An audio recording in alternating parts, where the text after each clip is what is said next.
Damn.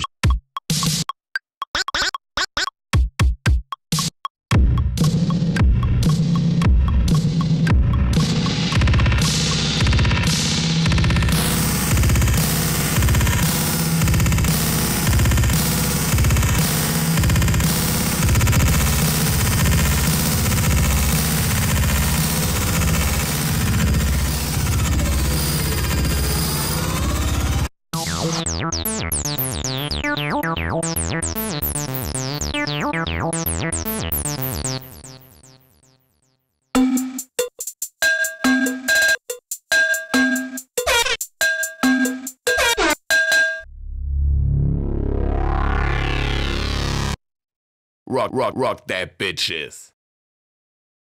Rock that bitches. Rock that bitches. Rock that bitch.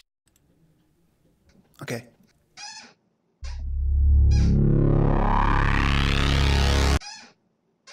Rock that bitch. Rock that bitch. Rock that bitch. Rock that bitch. Rock that bitch. Rock that bitch. Rock that bitch.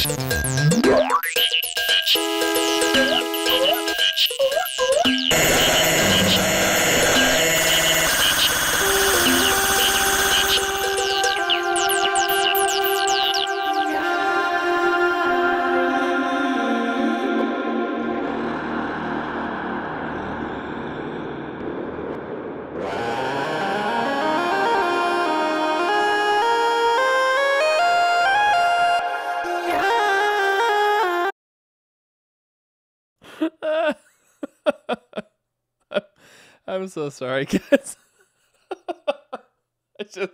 I've been laughing about that all day. And I'm so glad Polynomial is here to remind me that this exists. Oh, it's so good.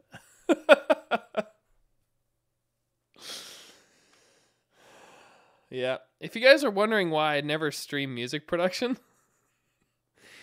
it's because it's this real. Like, it's... Oh, there's a reason why this is so good beyond it just being too loud. Oh, man, it's so good.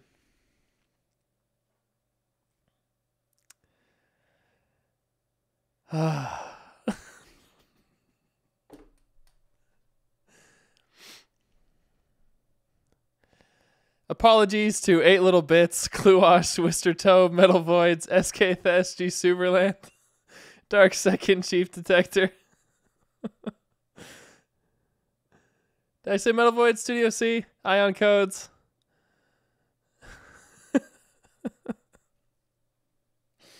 Oh, it's so funny.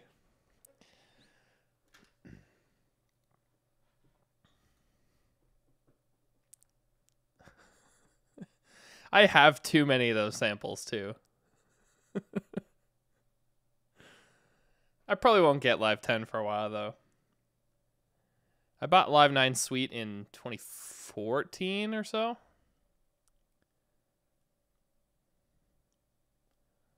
Anyway. Hey, guys, how's it going? There goes the stream, guys. It's all over. It's all downhill from here. Last week, just kept working on this Libretro thing.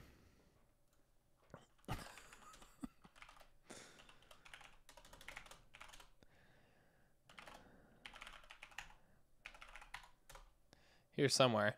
I just thought that this week I would just continue on that. Particularly, we were working on refactoring syncs and stuff, particularly the video syncs and whatnot.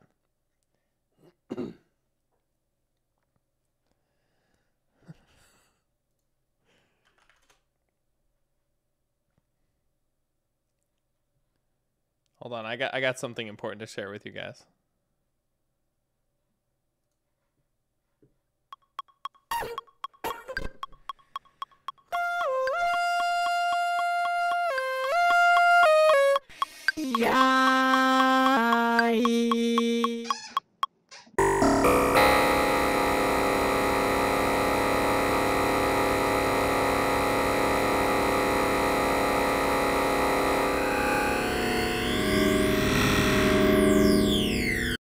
All right, what a production this is becoming.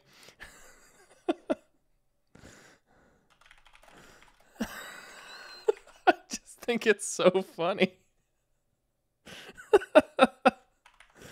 Oh. Oh, man. Hey, Agent.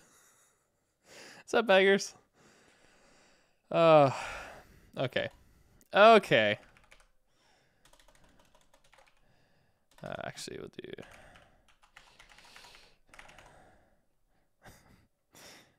RetroArch. I am not prepared for this. Prepared, even. This one.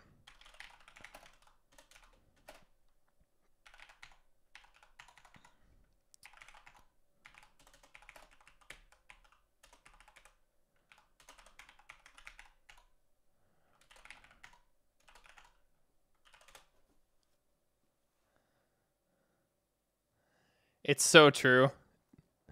G. Suberland, that's exactly what's going to happen. Uh-oh. Full screen. There we go. Damn. Oh, it's so funny. And Baggers will tell you that's exactly what it's like.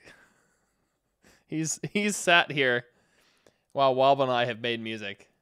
I guess, though, a lot of you guys have, too, if you guys caught the streams we did in the summer.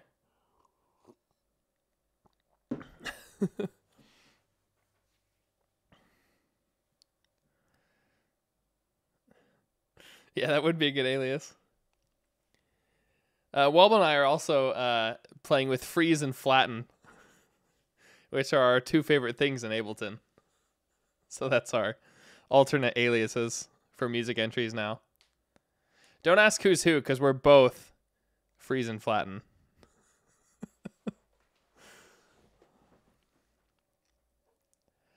It's one of those days, I guess.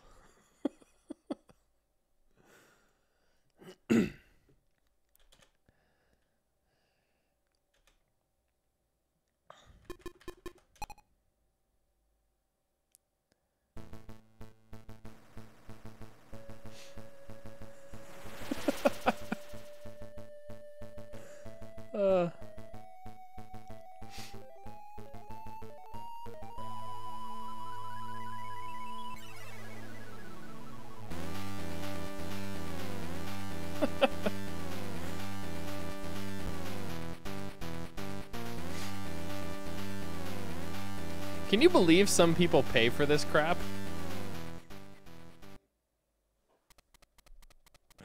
Okay, alright. Super serious time, you guys.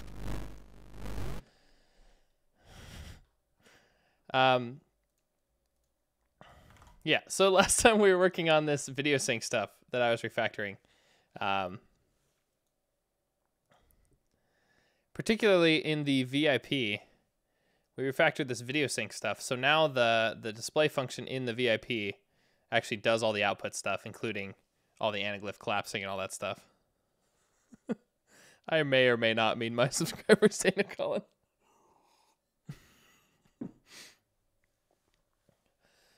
But yeah, so we refactored this, which should help performance. We did a very unscientific test that seemed to point to the fact that it might. Good enough. But I somehow messed up the gamma correction or something, so we're getting pixel data that doesn't go all the way to black. And I don't know why that is. Because it should do that.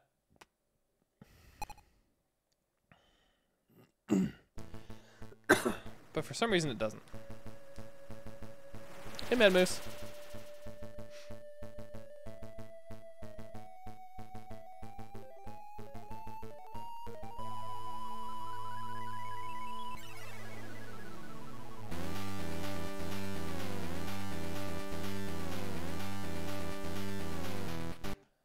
So I'm just going to comment some stuff out here. I don't really remember the order in which we added these in, but I think this is basically what I did. Because I did take, after the stream, I did take another one of these. No, excuse me. I did take another pass through the code here and the code that we had before. And they should be equivalent, but they're not. I don't know why. Rust! Hey, Morderay.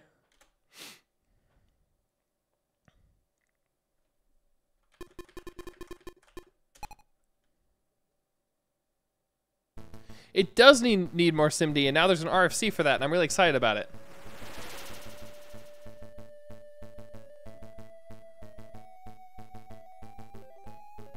That would be awesome, SK this. I would be so happy about that.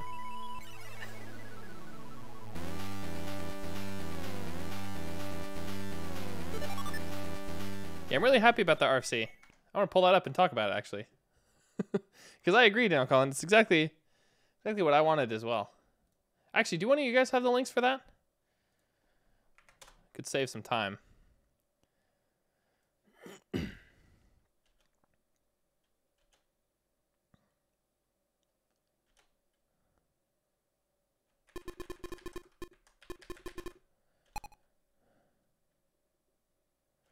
This would be like the perfect thing to use for SIMD.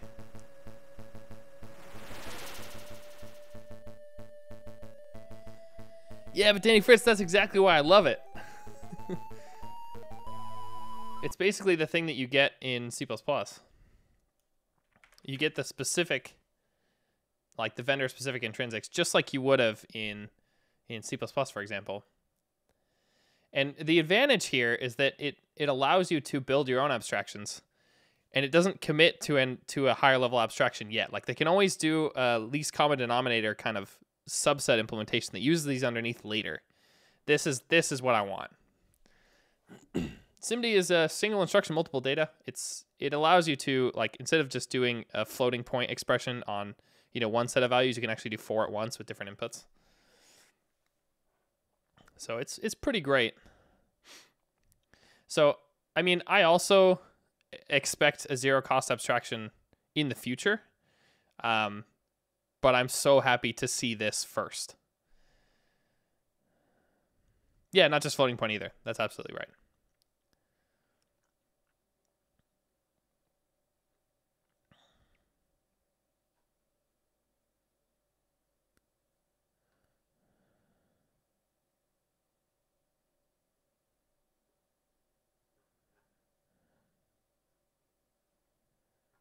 Yeah, having the higher level abstraction will, of course, make a lot of these usages more portable. But I'm just very happy to see this. This is so the right first step.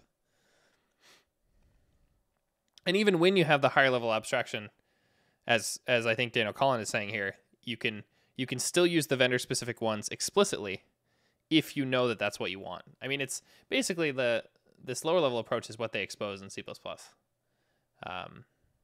And it works great. It really works great. So I'm really happy about this.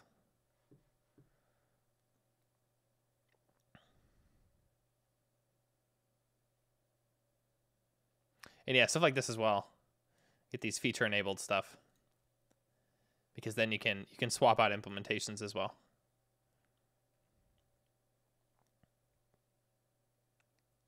Oh, well, this is more, you wouldn't need this because you'd be swapping them out at runtime, which wouldn't make any sense, but yeah.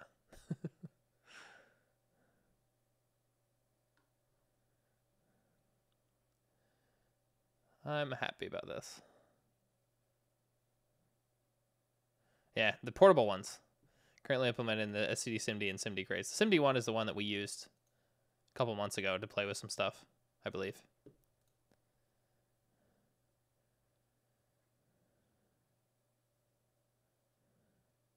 Yeah, here we go. It's expected that an upcoming RFC will propose the addition of these types in an STD SIMD module. So I'm so happy that you get both.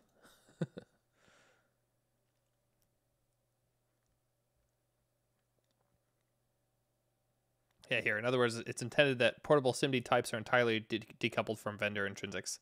If they both end up being implemented, then there will be zero cost interoperation between them, but neither will necessarily depend on the other. The best.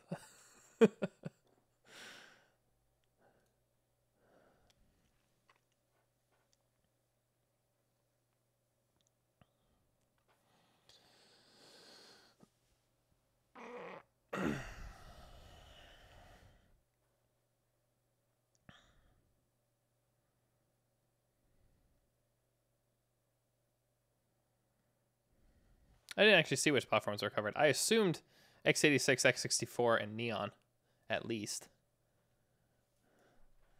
But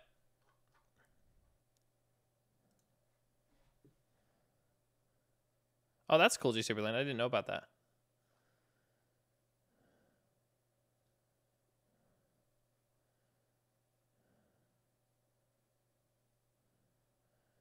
Expected that when stabilizing other pieces of this RFC, the names of the following existing features for x86. Yeah.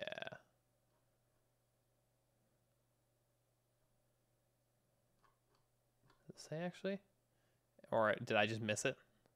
That's quite possible.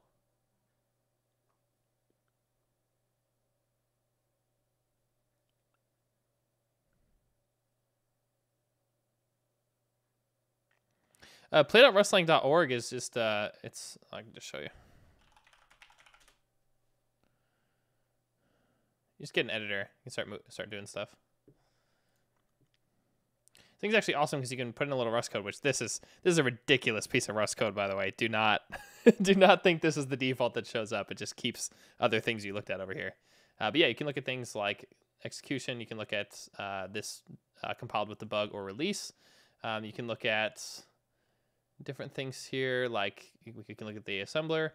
We can look at the LVMIR. We can look at the MER. We can't look at the WASM with this particular code. But yeah, it's pretty great. Stable band nightly. Yeah.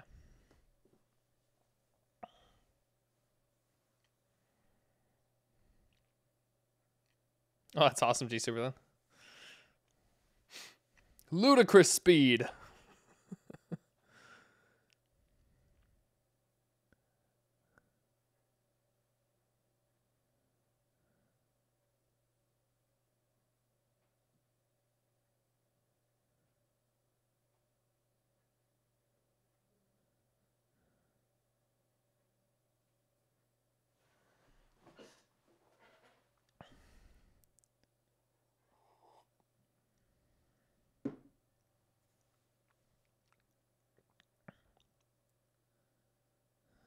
Yeah, the best example of idiomatic Rust in my play Rust thing.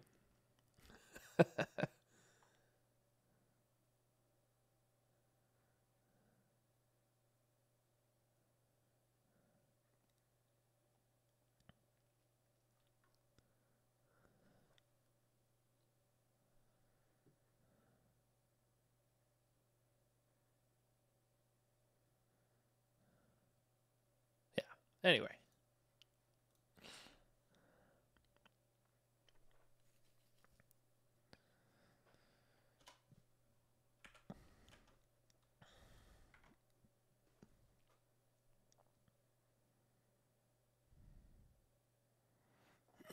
So I'm just going to go through here and look at this, like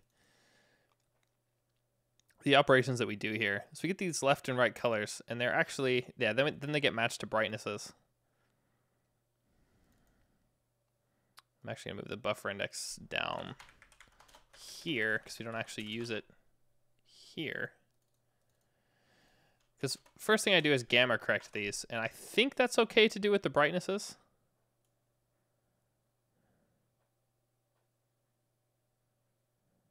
It should be, since we basically just use those as the colors directly. So we just shift these to get the red and cyan.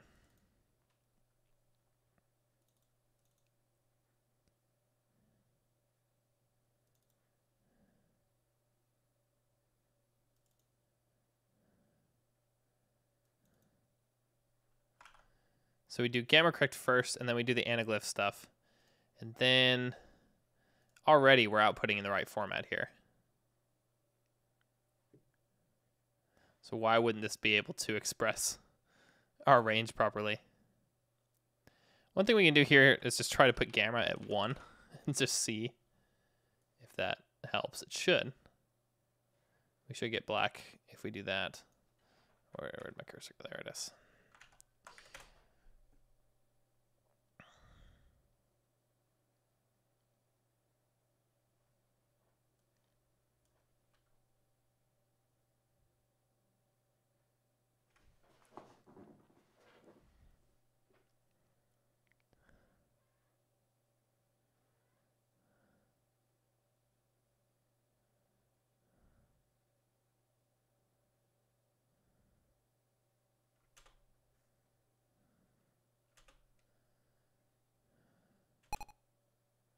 As expected, we're fine here.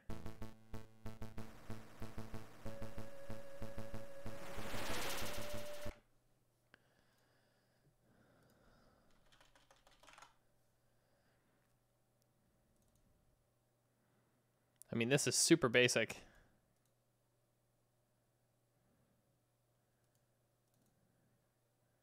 We normalize from 0 to 1. Do our POW. We do a 1 over 2 by 2 curve, by the way. Just for so you guys who are maybe unfamiliar with this. Gamma correction 2.2. Just to try and search for this.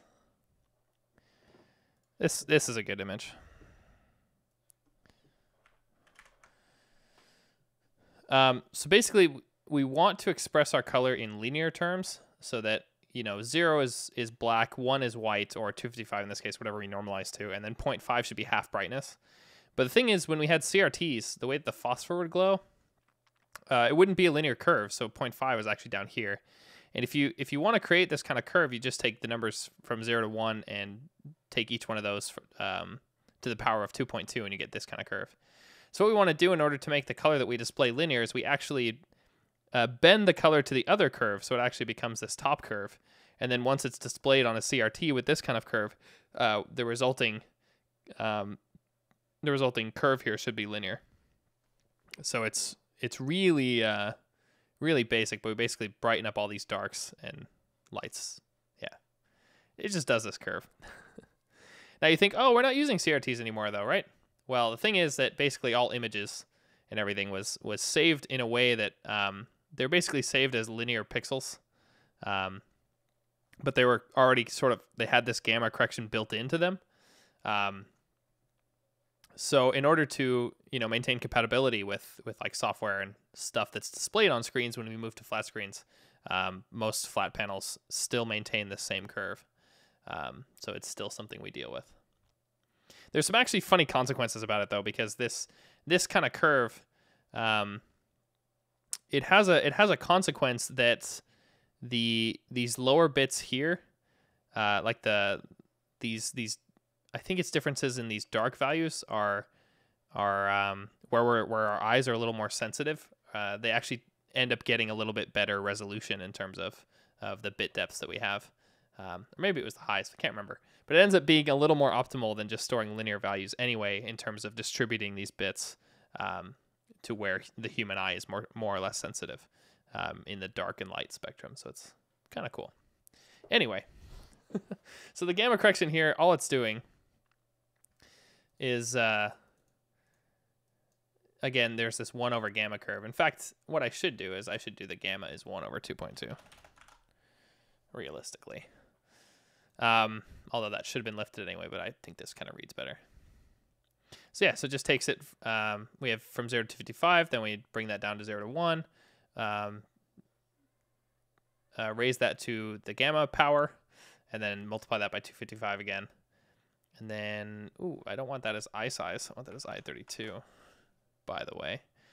And then I just do this just to make sure in case there's any numerical errors here, like rounding errors when we convert back to an integer, that we take care of those. Make sure it's in our U8 range. And in fact, I can do else here, because why not? And then there we go.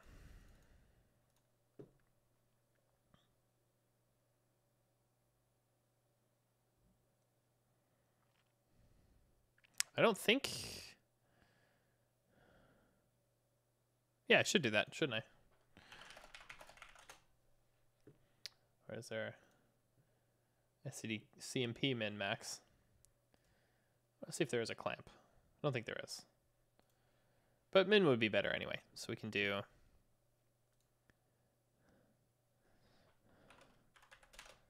that as an integer, and we can take max of that in 0 and min of that in 255. It's like writing shaders. And why don't I just do this whole thing like this?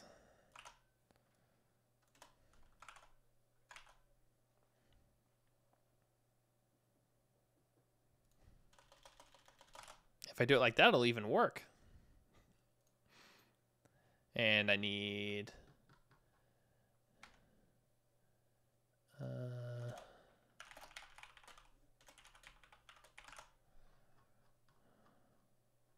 yeah, there we go.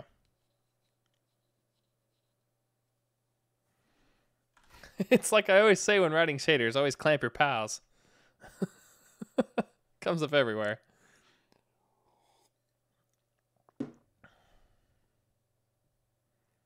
And I'm clamping an integer space.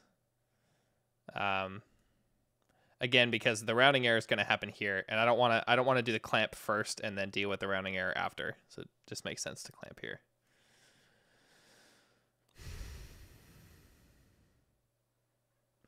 Should be fine.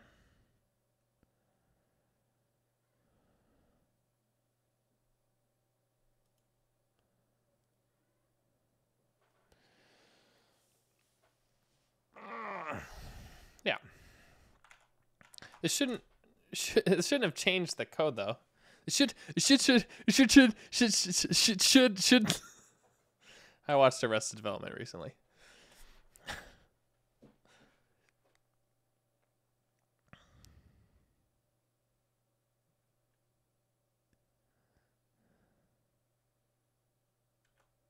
Oh, that's actually really cool, G Superland.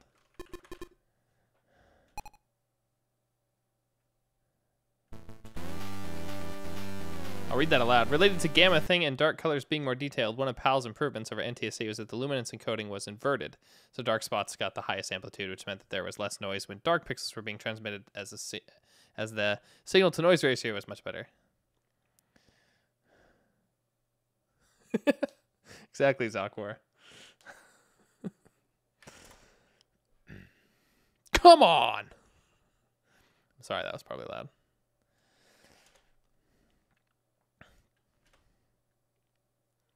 Yeah, it's always funny when you have those really perceptual limits there. I forgot about Job's program. That's so good.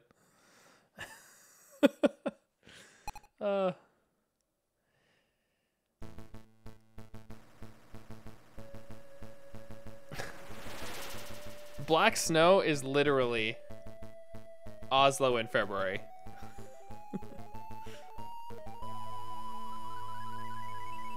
Oh, happy birthday, G Superlin's dad.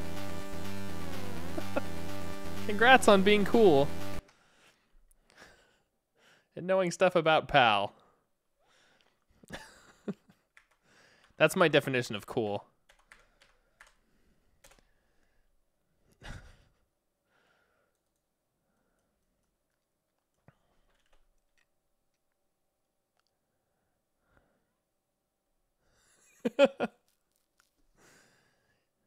Yeah, who needs context anyway on codes? So I still don't know why this doesn't go all the way to black. The reason why this is concerning, by the way, and I think I showed this last time, but before I refactored all this stuff,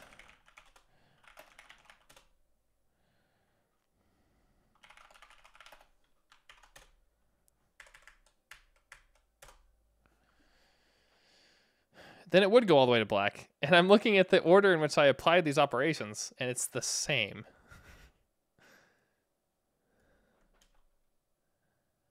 But why?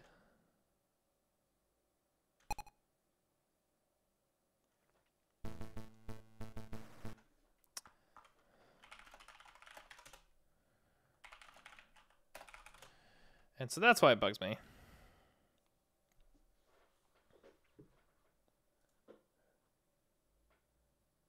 I found it super funny, by the way, how much when I got my coding game account, how many of you guys were also friends with Mortaray. Just to point that out.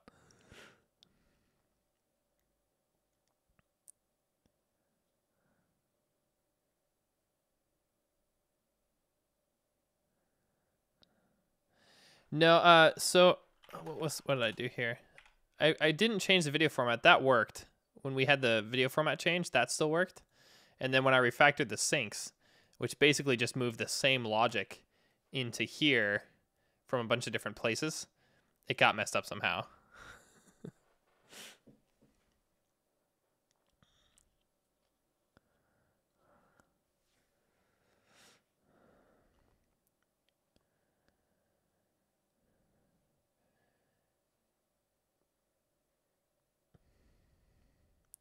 Yeah, probably is hard to see. So when it's happening, I can point out when it's happening. Just it might still be hard to see on the stream, but I'm definitely seeing it. I'm at least using the same table. I'll double check and make sure that I'm using it in the same way. I'm pretty sure I'm using it correctly, but it's very possible I messed that up. So it happens when the screen fades to black and then fades back in. And right as it fades to, especially it's noticeable on this one. When it goes to black, it doesn't go to black. So it's still visible. That's the issue here.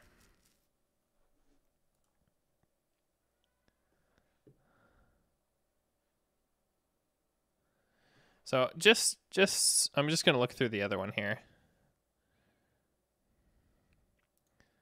What we had previously. There were a couple things here. So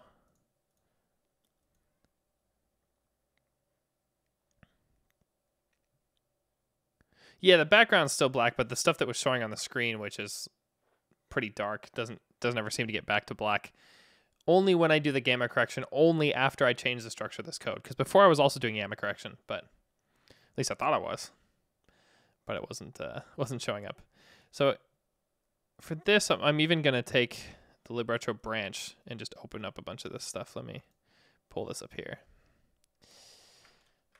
So we had these commits, and we're going to look at the previous one here, which is where we just saw that it worked. And I'm just going to browse the files here. So in Retro Boy Core, well, there's a couple things here.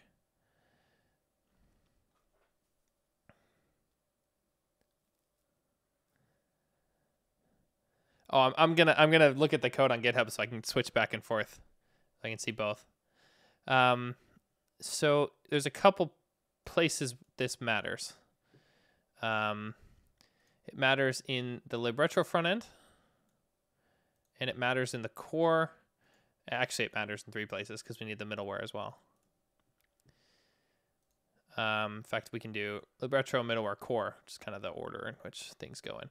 So in here we have lib. And somewhere here, we set up these syncs. These ones here.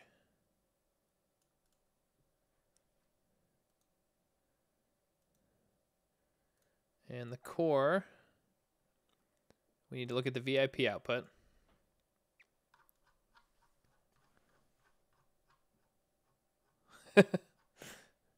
That's going to be my next commit message, SKTS.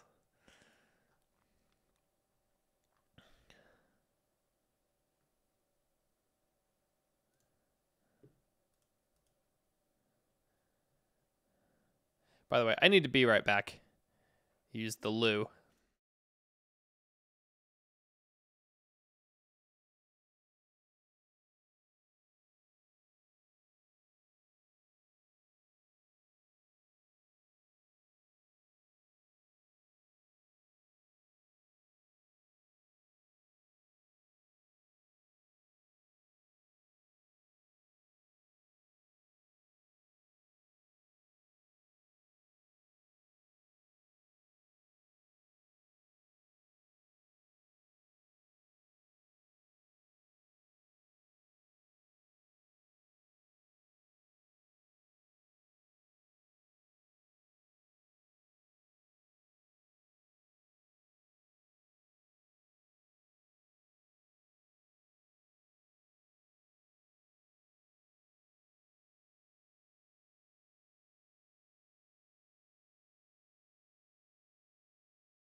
Okay. So the way that the data path works here, so this is before our refactoring. We have this display function, and this display function basically takes the stuff out of the frame buffers, runs it through the brightness registers, because this is sort of implementing the display stuff. I know this is a bit small for you guys. I'll actually bump that up here. But yeah, based on the brightness registers and whether or not we actually need to display, it just takes the data out of the frame buffers and puts it into the output buffers.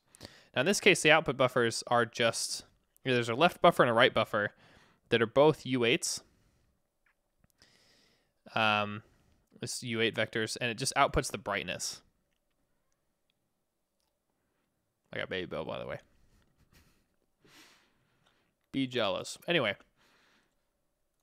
Now at the top of that, so that would dump these frame buffers into the sink, and then dumps into the sink these two things. Now the way the sink was constructed,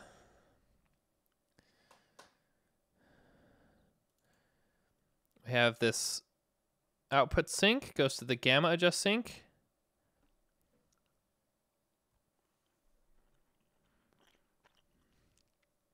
And then that and an anaglyphizer. So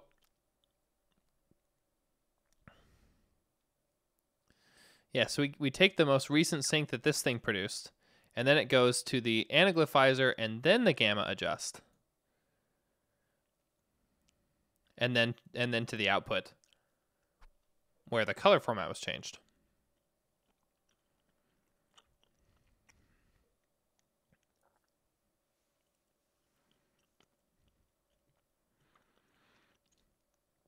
So the output of this one is two side-by-side U8 buffers.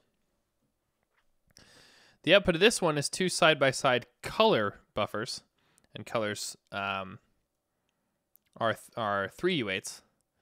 And this should just be a matter of just applying these colors here to this. So these should come out pretty good. And then it gets gamma corrected after this. Now I think that's actually a better place to do that than where we're doing it now, which is on the brightness. But with the simple color math here, they should be equivalent. And then this goes to the output where it gets converted to our particular output format. So I guess a decent way we could just recreate how that is this. If we do something like this, we'll do let red is left brightness, let blue is right brightness, and so this would be basically the same as colorizing those. And then we can do this.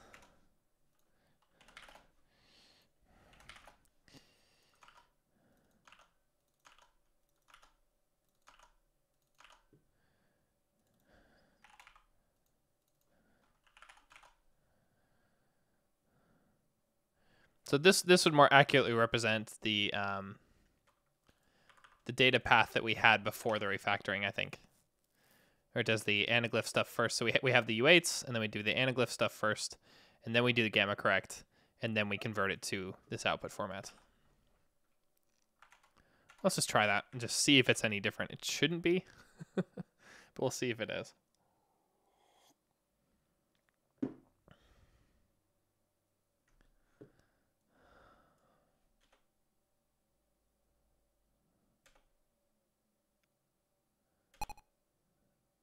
And there, it also didn't go all the way to black.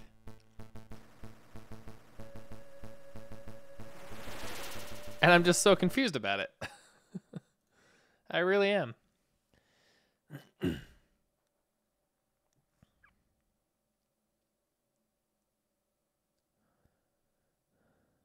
Now, as far as I know, I didn't change the output format. Even if I did, the only difference would be 555 and 565. And in that case, we should actually see like messed up color components.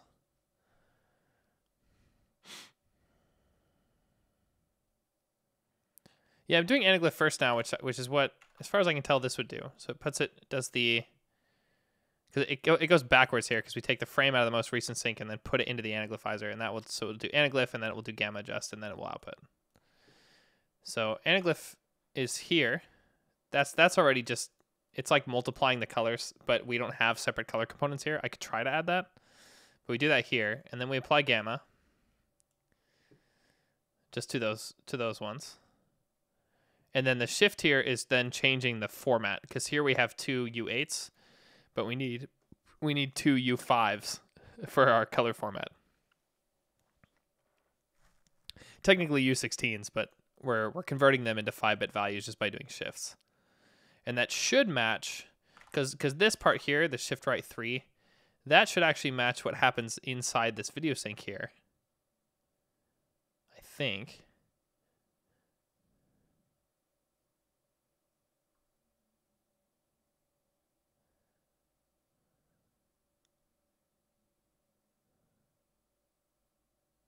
Although, wait a minute.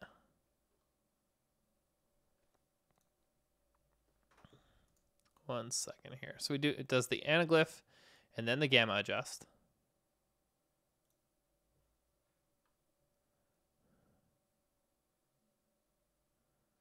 So do this color scaling here.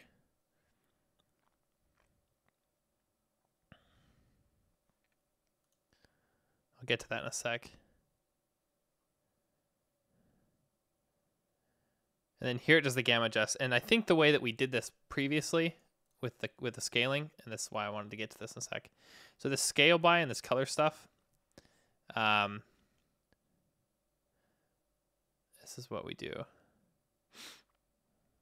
Yeah, because we take the left colors and the right color that comes in when we create the anaglyphizer, and we scale those colors by left and right. So if we look at the colors thing here, we had scale by. So then we just take the sRGB here. I don't know why this is S, actually. That should have been... Oh, that's the scale. And then times R divided by 255, which should be correct, assuming that we had fully saturated components. So I'm basically skipping this. And then later there's an into where it goes into U16 here, and this is where the shift right 3s happen. I'm skipping the green component entirely because I know it's 0.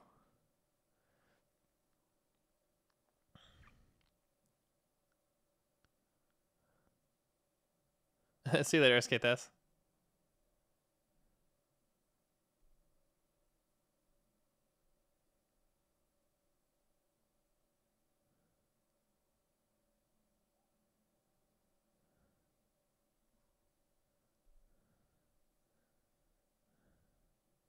Yeah, I think you cheer with bits, if that's what you're asking.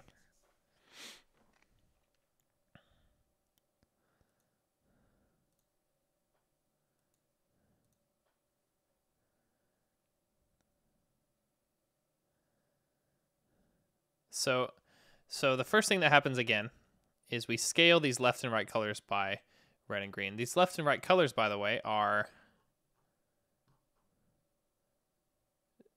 fully saturated color components here. So that should be equivalent to what we're doing here in terms of just not doing them in scaling, just saying this is red and this is blue. Or this should technically be cyan, actually. This blue one here, we'll do cyan. That's a better name. But yeah, that should be equivalent to the anaglyph parts already. Except then the output of this is a color frame instead of a video frame. That's what this is describing. The color frame have red, green, and blue components. One of the reasons why I'm doing this refactoring is because while I like the elegance of some of the parts in this solution, but it just doesn't make sense to do this many copies in this sort of critical path here. And then it goes through gamma correction after that. And so the gamma correct here, again, we're taking a color frame and a color frame. So we apply the gamma table to the red, green, and blue. So we get the pixel, we do into here, and when you do this in a tuple like this, the into for our color thing should just separate the components there. We can look at that here, into U8, U8, U8. It just, takes out red, green, blue. Pretty sure red, green, blue on the color are all U8s already, so this is trivial. And then, just runs each of those through the table. Red, green, blue here, and then puts those back into the color and outputs. And so that should match what we're doing here.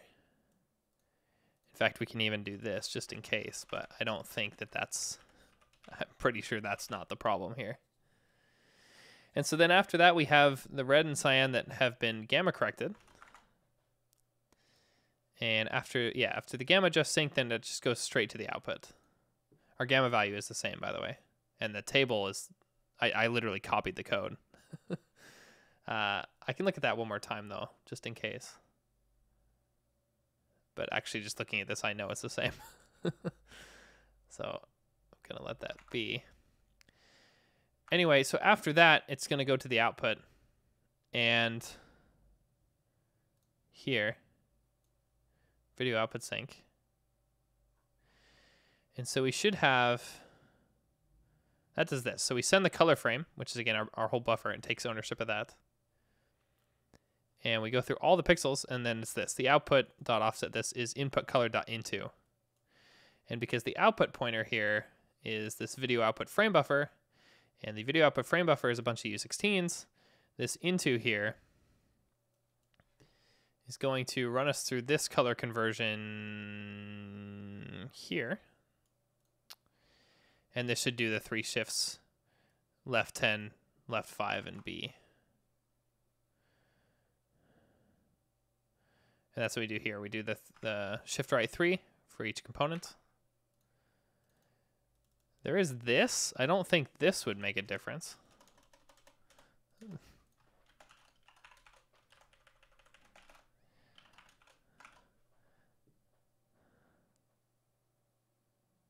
Can't imagine that would matter, but try it, I guess. And then, yeah, shift these. This really should not make any difference. If it does, I'm concerned.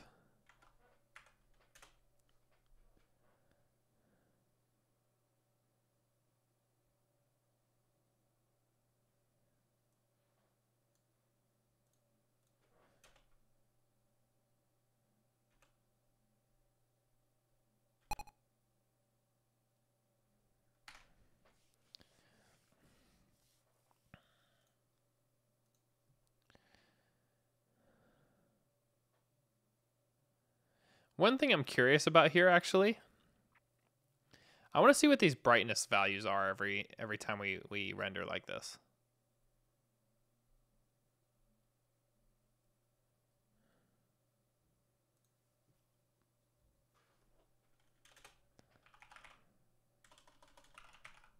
Ah, jeez. That one.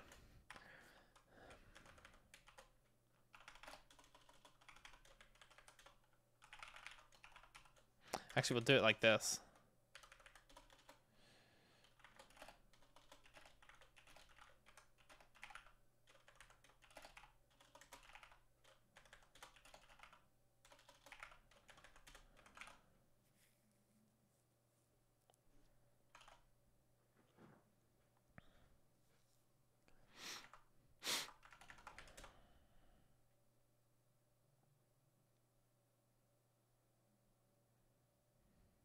They should be the same because cyan is in this case it's electric cyan, which is what we had before. So the cyan is just it should be the same because the green and blue components of the final color should have also been the same. I'm just curious if these brightness values actually go all the way to 0. I suspect they don't. Yeah, because we had here 0, 4, 6. One thing that was actually kind of interesting here, by the way.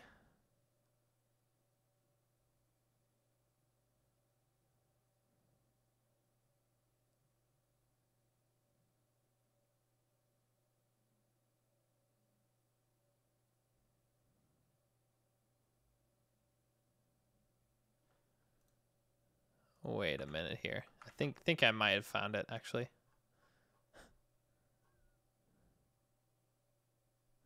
No, it's here I want to look.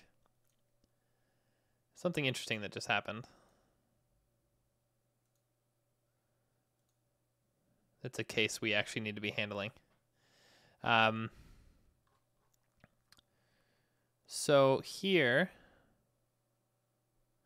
Okay, so this is actually only outputting pixel data if we've produced a new frame.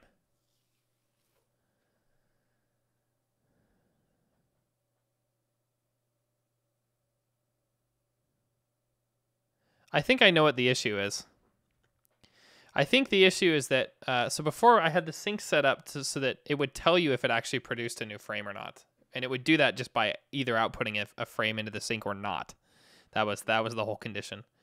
And I think what's happening here is that the way this would do this is that then this would only output pixel data then. So we would get a bunch of frames that may not actually output any data. And I noticed this because as I just did this, I had this printing thing in here.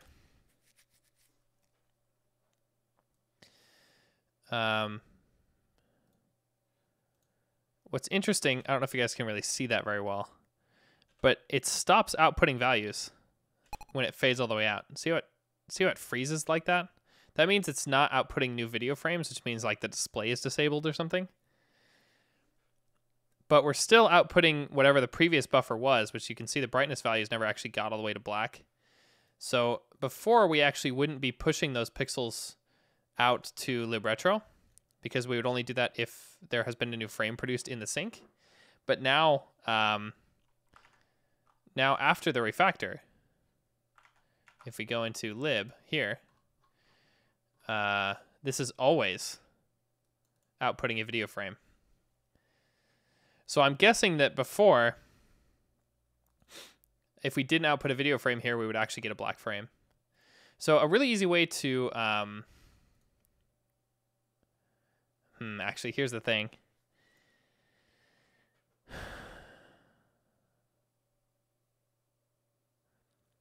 So I'm just gonna hack something here that will give us the right behavior if what I'm saying is correct.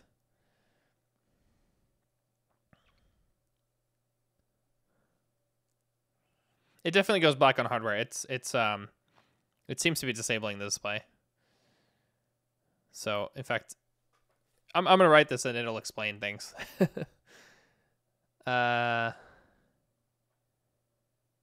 On our video sync, we need to do something here.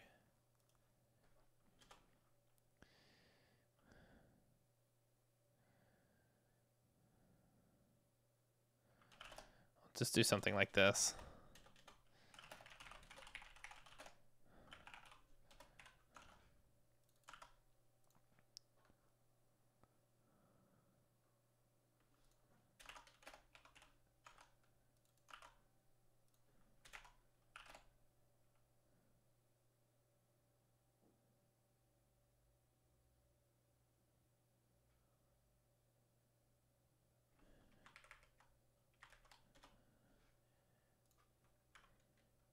Oops.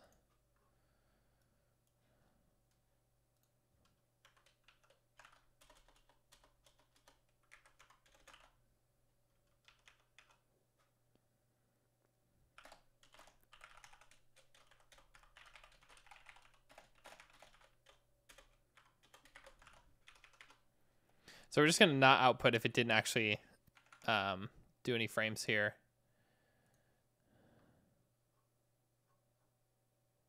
And then here we'll just do this.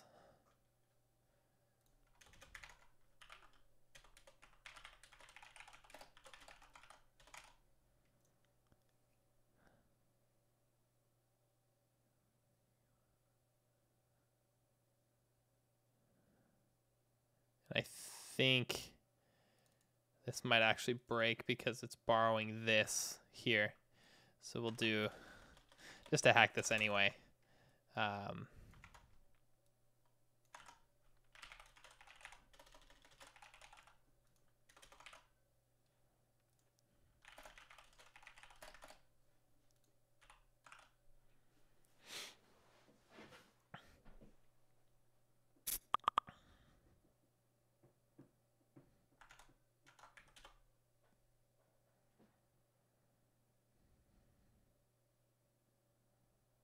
I'm guessing this will go all the way to black now.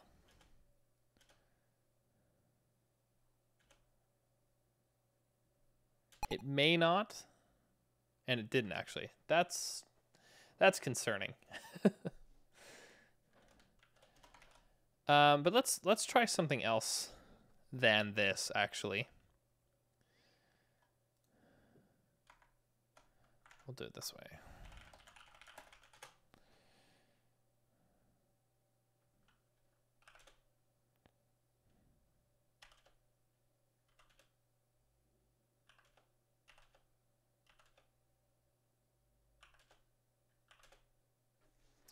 Okay.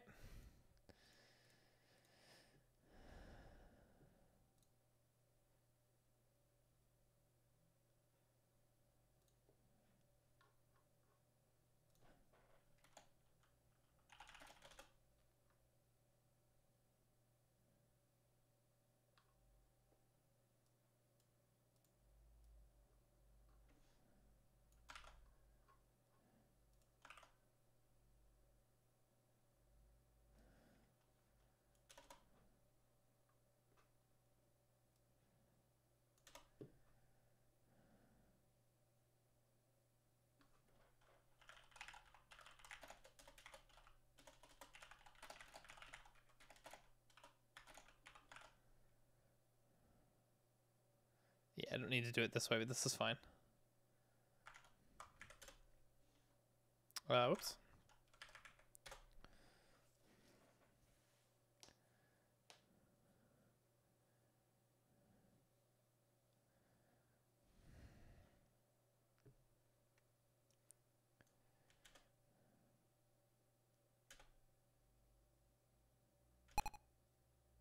Yeah, there it goes. Now it goes to black.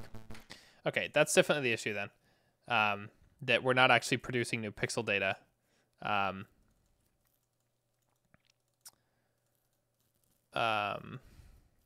When the thing is black. Yeah, we can do this simpler. I think we have buffer clear. We might not, because what does clear mean?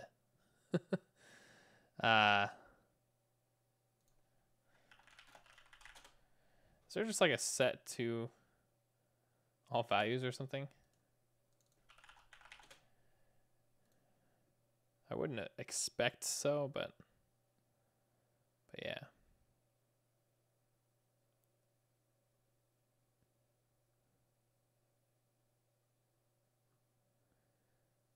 There's a reason why I don't just want to clear this as soon as the display is disabled.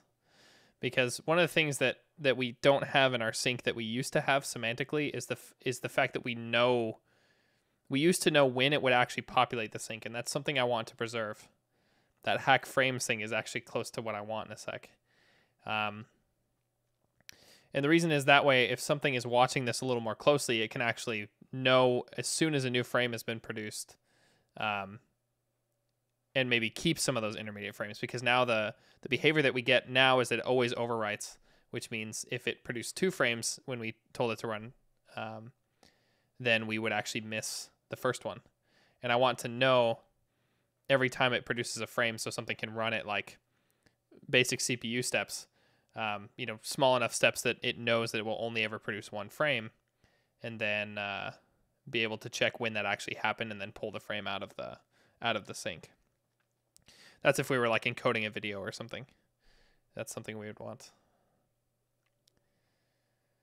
Before, we didn't really have to encode that because we would always just push a new frame through the thing, and that would be semantic enough, and you could choose to skip intermediate frames, for example, as the consumer. Here, because we've changed this a little bit, we need to. Yeah. I think, though,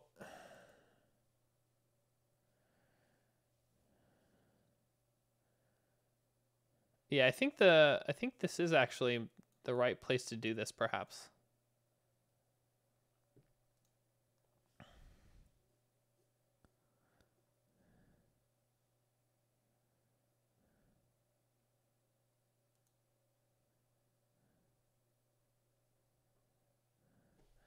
Yeah, I don't think we have an equivalent to just change all this to 0. I do also expect that it would get optimized, but still. I mean,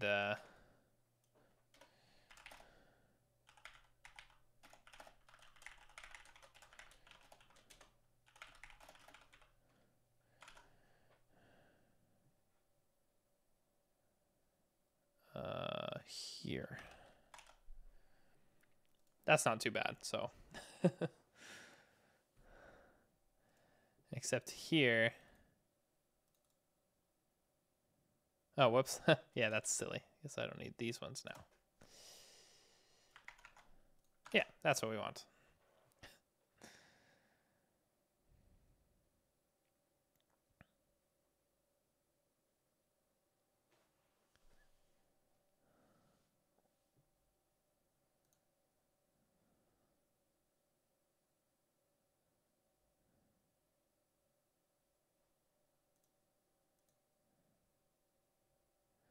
So in this case, we always want to pull the data out of this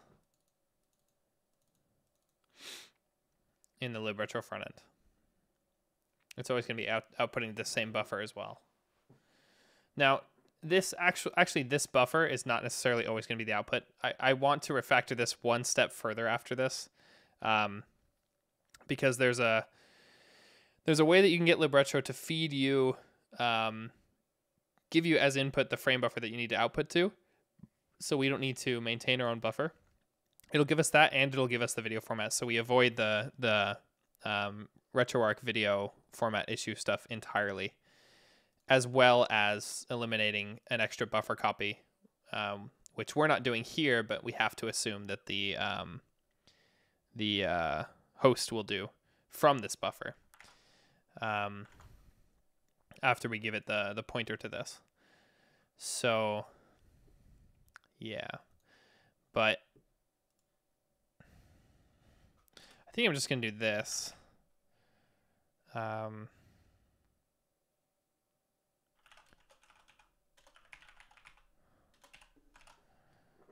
Sync.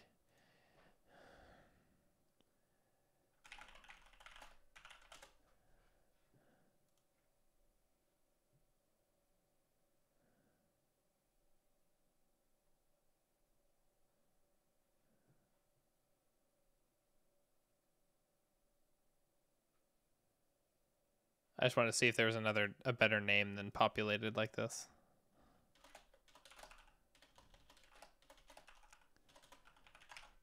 I think this would be good enough, because this would be enough for you to, if you ran in short enough steps, to monitor that. A count here I don't really like. Yeah.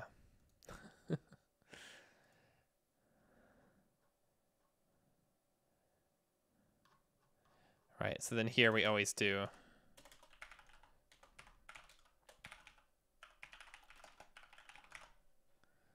just to flag that it actually got something in there.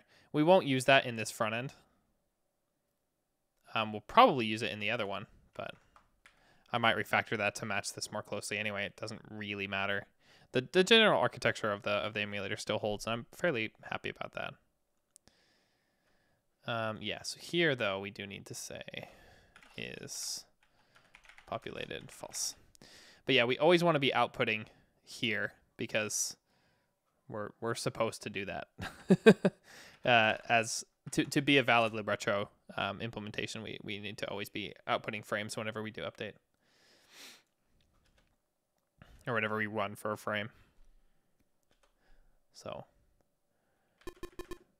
but I just wanted, while we're doing that refactoring, I don't want to forget to include those semantics.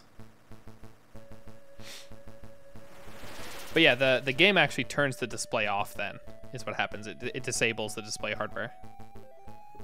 So that should definitely be black. So here's another issue, by the way. Whenever this gets paused, it seems like the output format has changed, but it's using the same buffer.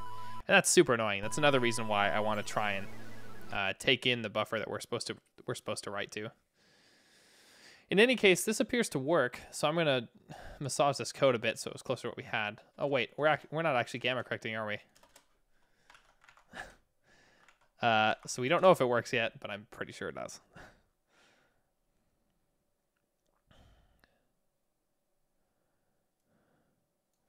Just because it went black in the first place. Yeah, we're good. We're good. By the way, those glitches when it fades back in, I don't know if you can see it, but it displays the previous frame for like a frame as it's fading in. Like when it has that mode switch, and then it fades out and then it fades back in. The first frame as it's fading in, it actually shows the previous screen again. That happens on hardware. So I used to think that was a timing bug, but it's totally not. So what I wanted to do here, I had this before here as an optimization, where we could just do this on the brightnesses. Because due to the path that this data takes, this should be fine. To gamma correct the brightnesses and then do red and cyan like this. So it's pretty straightforward here.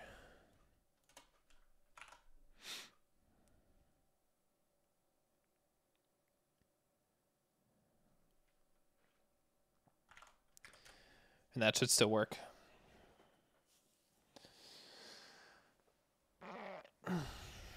By the way, this whole thing where we're always outputting a frame even when the display is disabled, that's actually more correct too if we're going to do that whole thing with producing video frames or like video output from the emulator. So I think this is actually correct.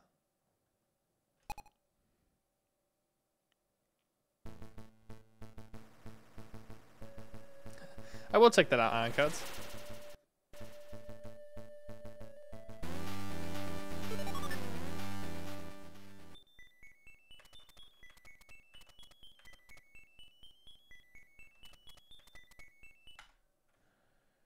Yeah, so we fixed it. And what I think I'm going to do here is just force push over this other commit because we're on a branch anyway.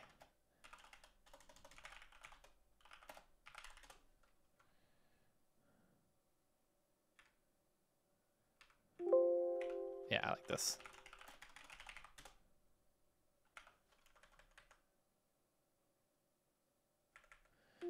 And then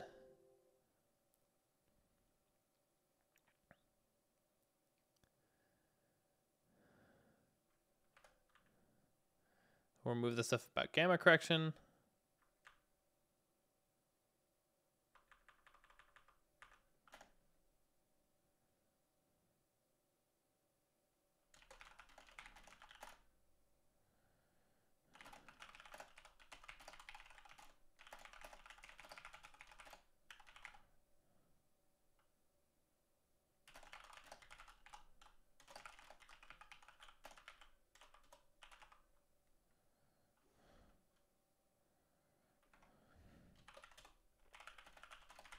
Hey, diff pram.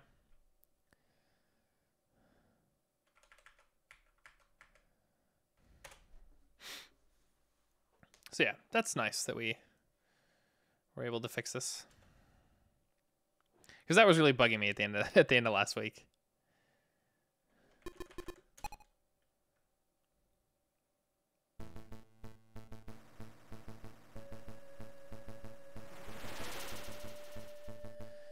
So I want to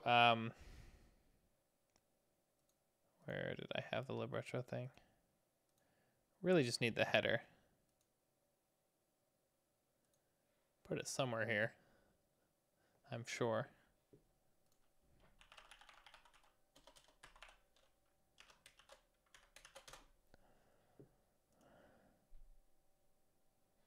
Yeah, here we go. This is a Libretro header. And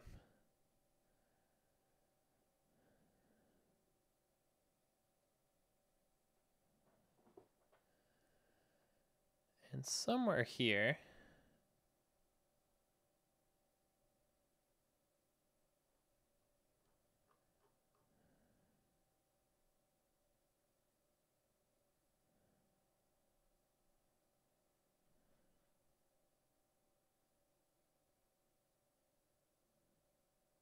yeah, I'm also totally not checking the return value of this set pixel format.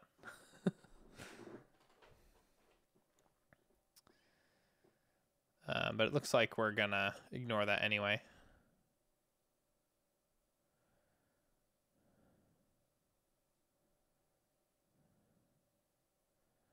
I don't remember. Actually, let's just search pixel format because I think that, yeah, here. Environment get current software frame buffer. Returns a pre-allocated frame buffer which the core can use for rendering the frame into when not using set hardware render. The frame buffer returned from this call must not be used after the current call to retro run returns. So that's fine. The goal of this call is to allow zero copy behavior. That's what we're after. When a core can render directly into video memory, avoiding extra bandwidth costs by copying memory from the core to video memory. All of the refactorings we've just done enable us to take advantage of this. Because we can just take this pointer and the length and make a slice from that. And then everything else should just work, which will be really cool. If this call succeeds and the core renders into it, a frame buffer pointer and pitch can be passed to retro video refresh T. If the buffer... if the buffer from get current software buffer is to be used, the core must pass the exact same pointer as returned by this, i.e. passing a pointer which is the offset from the buffer is undefined. The width, height, and pitch parameters must also match exactly the values obtained from get current software frame buffer. It is possible for a front end to return a different pixel format than the one used in set pixel format. This can happen if the front end needs to perform conversion. It is still valid for a core to render to a different buffer, even if get current software buffer succeeds. A front end must make sure that the pointer obtained from this function is writable and readable.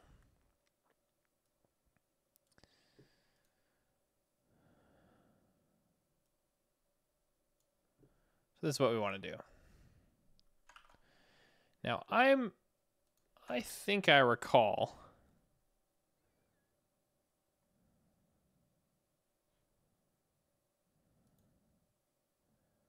seeing this somewhere.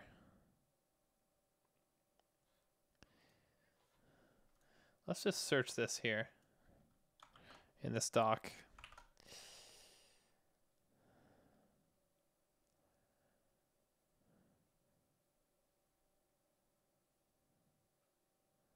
So I guess we'll get a retro frame buffer.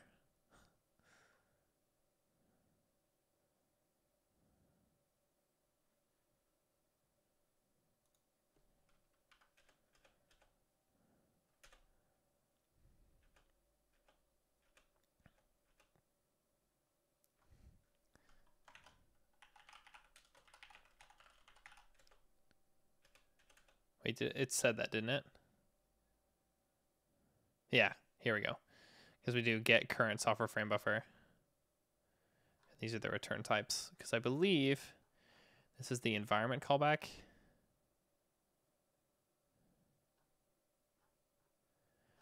And so, what was this here? Lib. Yeah, we call this environment callback here. I think we still have our callbacks somewhere else, or maybe I moved those.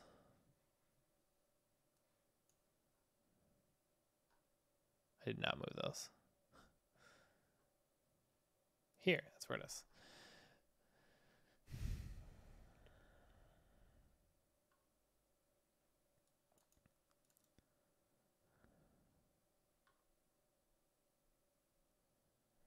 It does say experimental, which is a bit concerning.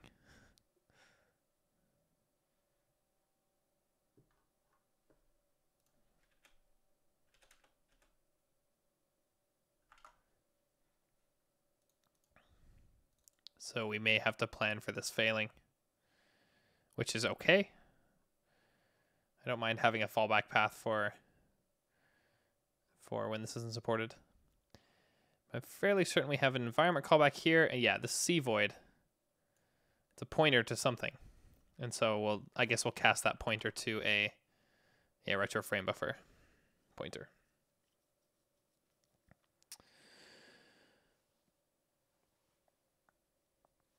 Diffparam, I'm using the DDR3 thing. I'm doing that on my FPGA board. It's a Max 10 development kit from Altera. Yeah, that's what it is. It's that board. And I just got it working with multiple bytes finally, which I'm really happy about, because now this weekend I'll start on some more getting that memory tests and sort of simulated memory behind it in a Verilator setup, and then I'll actually start working on a CPU, which I'm really excited to do. I'm going to try to stream that this weekend, by the way. I should definitely announce that. That's my current plan.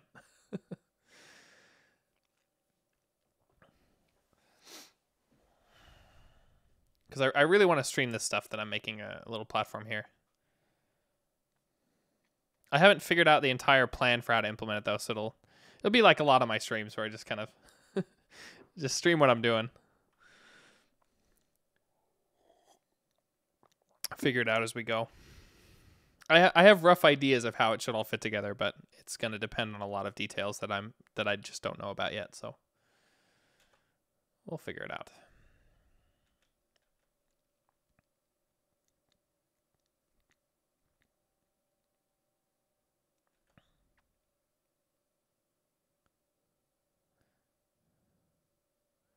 Oh, I definitely will diff param.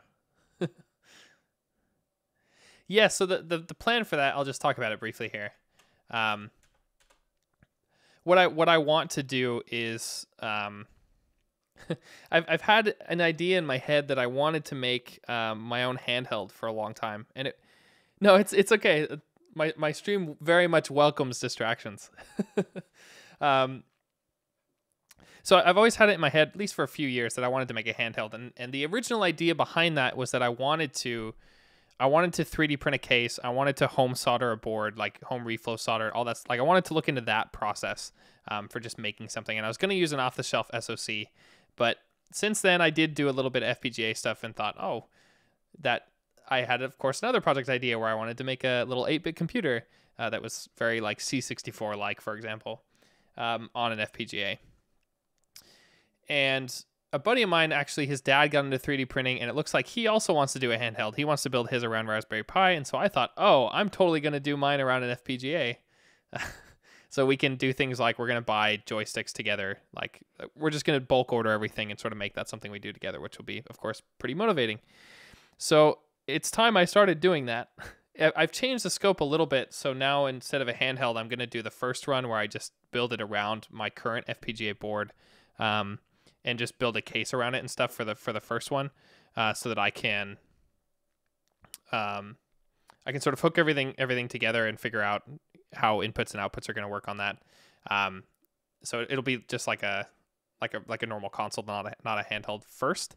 But while I'm doing that, I'm still going to implement the entire like console itself on the FPGA. So I'm going to do I want to do my own implementation of RISC-V RV32E for the CPU, and then maybe RV32I. It really shouldn't matter too much, but I'm going to do one of those, and I'm going to do my own GPU. And I'm pretty sure my FPGA has space for those two things. For the GPU, I want to do a really basic rasterizer, like PS1 era kind of thing, where it doesn't do perspective correction. It won't do very nice subpixel stuff. And it will do like pre-sorted triangles. And of course I could do a Z buffer. It wouldn't be much harder. I just thought that would be more fun. So it's just been in my head a while. And the first step in that, of course, was getting DDR working, because without memory, I can't really do anything else. So I've looked into Verilator a bit, and it looks like I have a rough idea of how I'm going to set all that up and test that in Verilator, and also build a simulator that should just work, which will hopefully be at least faster iteration cycles than flashing to the FPGA. So I want to do that, and then got the memory working. So I want to simulate the memory next and set all that stuff up. It's still a bit unclear in my head, but that's why I just got to dive in and do it. So that's kind of what I want to work on. Been ramping up on the last couple of weeks, just getting all those basic things out of the way, and now it looks like I'm ready to do the fun stuff. So then I want to stream it. I also want to go over just like the basic tools I'm using and where I am so far. In fact, it looks like I'll build a new project with the same sort of process that I've already started with, just in this memory testing stuff. Because I also learned about like how to use internal memory on the FPGA and stuff. So I just kind of learning the basics before I dive in, and it looks like I'm ready to do that. I've also gotten this board to drive HDMI before too, so it should be fairly natural to do that again. Although I want to control all the HDMI transmitter registers from the soft CPU, so that should be cool. Anyway, I'm really excited to do that. That's the project that I'm going to work on. It looks like I'll probably start streaming that on Saturday. Jay Pedal, if that's who I think it is. How's it going, man? I do have access to a 3D printer. It's not mine. It's actually Baggers's. So I don't have access to it in my nearest vicinity. There's also one at a local hackerspace that I would like to take some classes and learn how to use. So that will definitely be part of this project. It'll be a bit of a later part. But what I'm hoping to do too is, and the reason I'm doing this first as like a tabletop console rather than a handheld, is that way I can sort of figure out if the design fits on my FPGA and like if I have to change some of that stuff, and I can figure out which parts of the FPGA dev kit I want to move to my own board later before I actually just dive in and say, oh yeah, I'll use this DDR3 or whatever. I need to make sure I'll actually use it. So, yeah. I'm not entirely sure what I'm going to do for like controller input or any of that stuff yet. I haven't figured that out. I got some more thinking to do on that. I do know that in terms of storage, I'm just going to build one program that's just going to live in the ROM or it's going to live in RAM on chip, but it's going to be initially loaded from the bitstream. And I think I'll also support reload of that and reset of the system over UART, because that'll give me a much faster testing cycle when I'm just iterating on the software part. But iterating on the hardware on the FPGA, of course, is like, 5+ minutes recompile and test cycles. So that I'll just have to deal with. But that's also why I want to use Verilator and try to simulate a lot of that stuff. So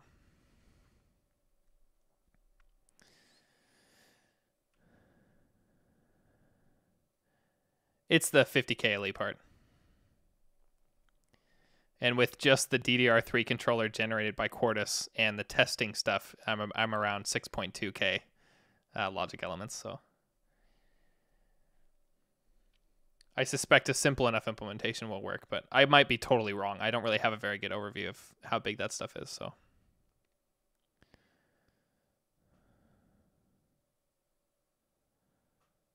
but yeah, it's a 10M50 AD something. I have it right here. Well, yeah, 10M50 AD is enough to answer that question. Because the thing is, like, if I, this is why I wanted to do this before buying all that stuff. Because like, if it does end up being that this is too small, I'd rather still make the thing I want to make than try to optimize for a particular chip. Because this particular chip is a super arbitrary limitation. I'd rather spring for a more expensive board in that case than cut down my design. So, but if it should be good, that's awesome. So I think that'll be cool. That's my response, G Superlin.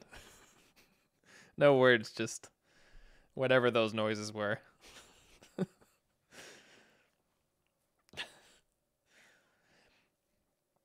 On some of that note, though, like the first time I got into FPGAs was a couple years ago, and I didn't get that far, but I did do some stuff on it. And the biggest thing that kind of happened then is, and it's still kind of true, is I really have like a love-hate relationship with like the vendor tooling. And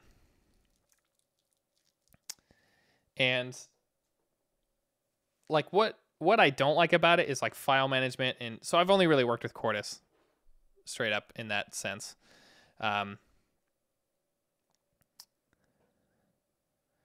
Yeah, I think it is too, DefPram, but I'm just going to do this as a one-off, so not that concerned about price. If I have a $30 chip on the board, it doesn't really matter.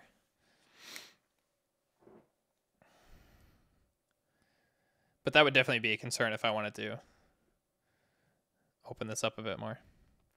But yeah, the like file management and text editing, for example, in Quartus is like really bad, and I don't generally like using wizards for a lot of things. But at the same time, I mean, you can't really not know how to use that stuff when you're doing this stuff. Even just like generating memory IP, you just kind of have to know how to do those kind of flows. So just ended up learning how to do that, learning enough TCL to do pin locations and stuff, or edit other scripts that do that for me, really, and when to use that stuff. Although I am totally in love with Signal Tap right now. A model sim I totally don't know how to use.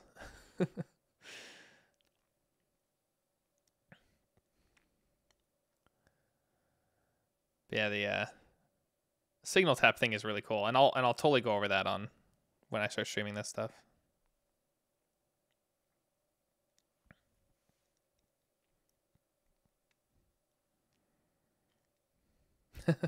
Yeah, $60 part is kind of shit for that.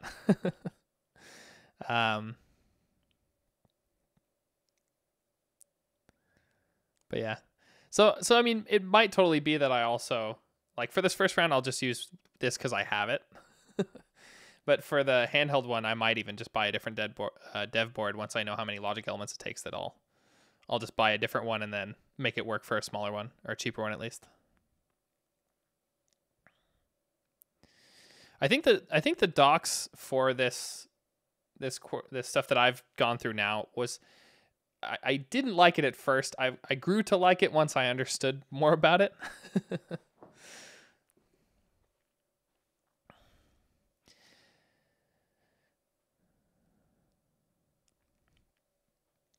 Yeah, pretty much. Like one of the things that just super was not clear to me, like, or was super unclear to me, is what how I wanted to structure that sentence. Is that, like, so I needed to generate, so I want to work with this DDR3 chip on my board. So what I have to do is I have to, first of all, I had to find out that in order to build a DDR3 controller, first I found out DDR3 is complex. So I want to hopefully generate some IP or look to see if my chip has something that can help me. Second, I find out that, okay, you have to, there's a couple layers of things that you do on the board. So if you want to generate a DDR3 IP controller, or DDR3 controller IP, you have to generate an IP that sits between your design and a hardware layer that's built into the chip called the PHY, the physical layer. And so I had to know those two things. And I did also look into implementing against the physical layer directly, and I don't want to do that. So I was going to generate this piece of IP. When I got that generated, I didn't know what to do with the project that it generated, although I did know it generated an example project, so I tried to build that, and then I couldn't really read what it was for the output, so I just started digging. It took me a while to figure that out, and it took me a while to find out what the interface was that I would have to implement in order to talk to this DDR3 controller IP. It turns out it's a Avalon interface, so it's just a memory mapped interface, and it's a really simple interface. Like, it's actually great. So there's nothing wrong with that. It's just finding all these details was kind of a painstaking process, and it really made me really annoyed. But now that I know all those details, it'd be really easy for me to do it again. So I'm really glad I didn't do that on stream, just because it just would have been a lot of me sitting here being frustrated, or some people helping, but at the same time, I wanted to do it myself. But yeah, now that I know all that, it wasn't that hard to implement. And in particular, I can tell you, the particular bug I had implementing that interface at first is I just, like, tried it. This is before I knew what signal tap would do. I just tried it, and then I could get it to, basically my first try implementing it after I sat there and did all this stuff was I had it to write a 96-bit word and then just read that back and make sure it matches. And that worked. And that was on Sunday, and I was super happy about that. And then, but then I was sitting there playing with it, and I just changed my little state machine so that it would do that in a loop. See you later, Chief Detector. Yeah, exactly, Dark Second. So I did that in a loop, and then it would fail. And I had no idea why. And so I just, like, would sit there and play with things. Somewhere in the week, I read about Signal Tap. And Signal Tap allows you to essentially build a logic analyzer into your design that taps specific signals that you want. So you can, just like a regular logic analyzer, you can set a trigger condition where it will start collecting samples from the places that you've added taps to. And with that, that really was a lifesaver because, I had, after going through all this, I did figure out how that generated project that is supposed to show me how to use that interface. I did figure out how that's supposed to work and what its output on the LEDs on my board is supposed to look like. So I could run that on its own and say, okay, that is working, but mine isn't. So what's different? And so I was able to use Signal Tap to look at the example design and tap into all the parts on this particular interface that I knew now to look for. And the first time I tried doing the taps, it actually broke. So the design didn't work anymore. So I tapped onto the same signals on a different module, and then it worked. I said, okay, good enough. And then I got, a really nice capture of of how the example was actually using the interface. And from there, the mistake that I had made is that when implementing this interface, you actually have to do burst reads and writes, even if they're 1 byte long, rather than just regular reads and writes, which is the mistake that I made. So it was actually pretty easy to fix once I realized what it was and just captured and saw all the signals. So yeah, that was awesome that SignalTap is able to do that.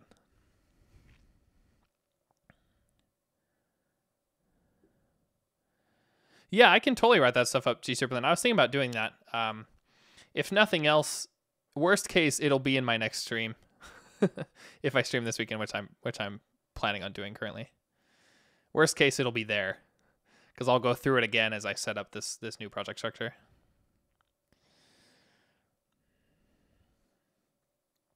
But I've been thinking about starting a blog for a while, and that's something that would work really well as a blog post, I think.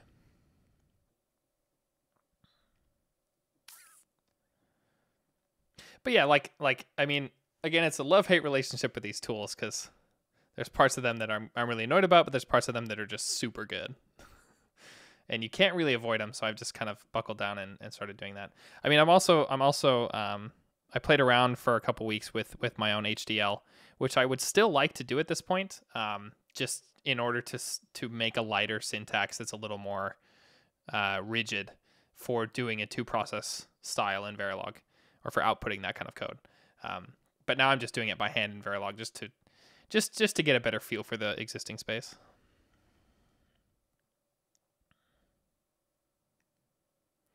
Yeah, I figured that's what ModelSim would do. I have actually used Icarus Verilog before on some simple designs, so I figured it would give me a similar kind of thing.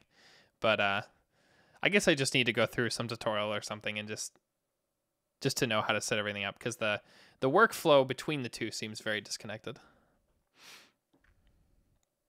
But I'm sure it's not that bad.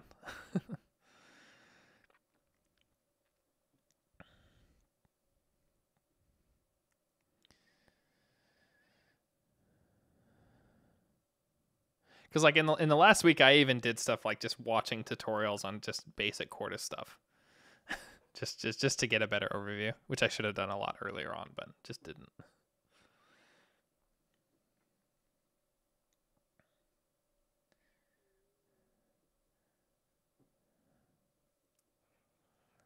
Anyway, I think I might actually go before moving on with this frame buffer stuff, and we can work on this next week, as I hadn't realized it's already been an hour and a half. But what I'm hoping, just while we're on this subject, and I do believe I can do this. I believe that I can get a pretty good workflow where I'm editing the Verilog code in Sublime or something, and I'm mostly doing tests against a Verilator simulator, and doing linting with Icarus Verilog. That's kind of the 3 things I want most. And then I'll probably rely on Quartus for... Well, I need to rely on Quartus for actually running that stuff on the hardware, which I tend to do fairly often. But I'm thinking that the simulator in Verilator is going to be fast enough to do some things that should be helpful. And also, I'm considering writing some tests for the CPU, so that might be really interesting. But the main thing is I want to try and get a simulator, and it might just be that it's not nearly fast enough, which is fine. I want to try it though, but I want to get this whole project structure set up so that I can do, HDL in one folder, and here's the project files for Quartus in another folder, and the generated IP in this other thing, and different top level modules for different things. Shouldn't be too bad. And yeah, and probably rely on Quartus or ModelSim to do those parts as well. Otherwise, Icarus Verilog, whatever ends up working better, I find. But I'll worry about the ModelSim Icarus stuff a bit later. Right now, I'm just excited to get the simulated memory into Verilator and set those parts up. Because what my plan is too, I got a plan for the CPU. I'll just have to kind of implement probably with little test ROMs, and I'll probably write. I might even write regression tests in Verilator just to help me as I work on this. Because I need to get some generated code from the RISC-V tools anyway, so I got to set all that stuff up too. But I'm thinking that once the CPU is basically working, I'll do some memory mapped I/O for the LEDs on the board and for probably UART as well, to and from the host PC, or to and from my PC. And once that's working well enough, the only GPU that I'm going to start with is I'm just going to map out some parts of the DDR memory that are going to be frame buffers.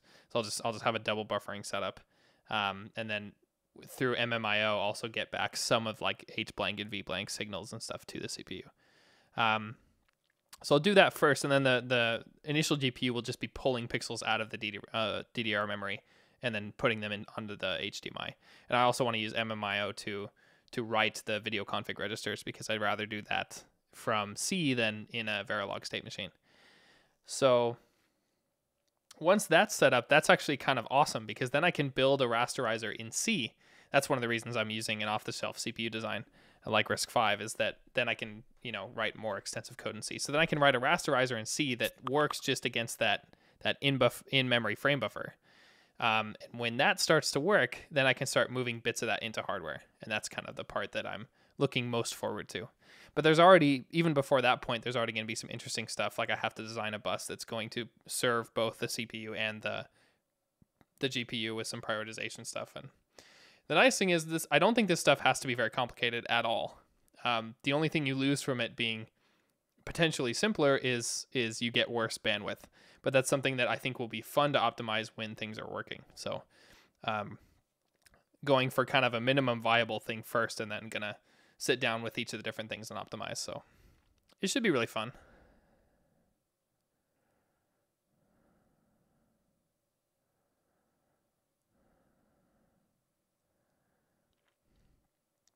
Yeah, that makes a lot of sense, DevPram, and definitely that's one of the things I would like to do. Yeah, with a meta language for whatever the HDL would be. So I think that's a really good option. I'll definitely consider that as well. It'd probably end up being Rust, just the way I work these days, but that shouldn't really matter.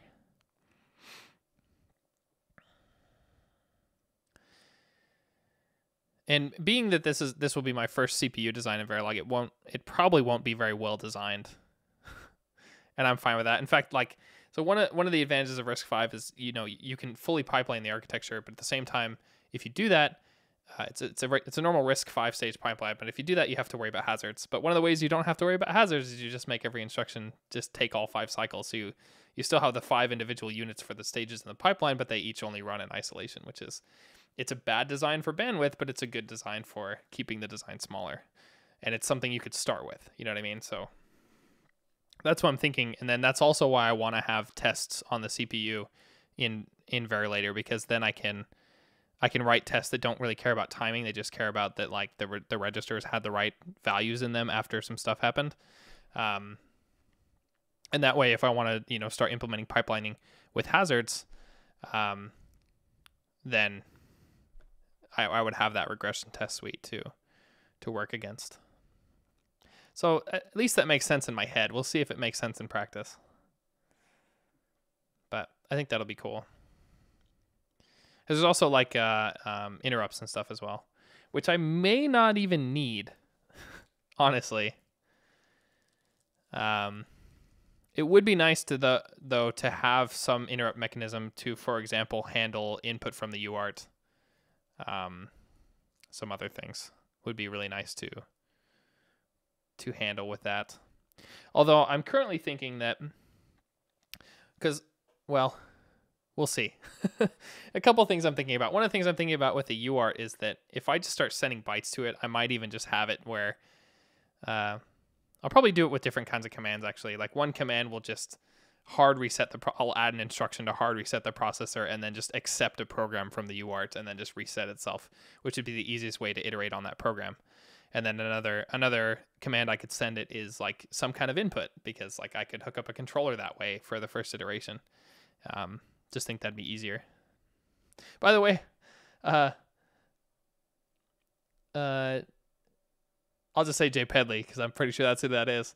I forgot to respond to you, I think. But yeah, that'd be cool, actually. If you could print some stuff out later, that'd be awesome.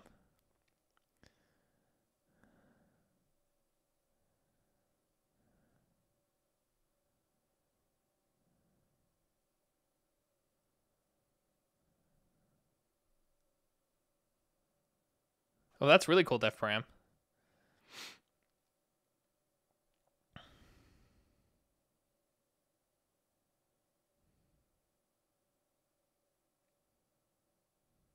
Yeah, that might be super useful. That as well, Memorion.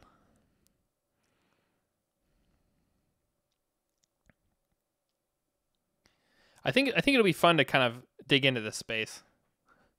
Even if I do it with in a noob way or with some noob tools, I think it'll be a really valuable experience for me, because there's ways that I think about hardware that I think are correct and I think are decent mental models.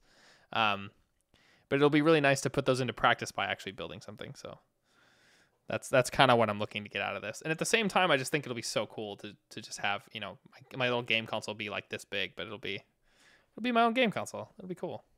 And it'll only have one piece of software, which is whatever I write on it. So,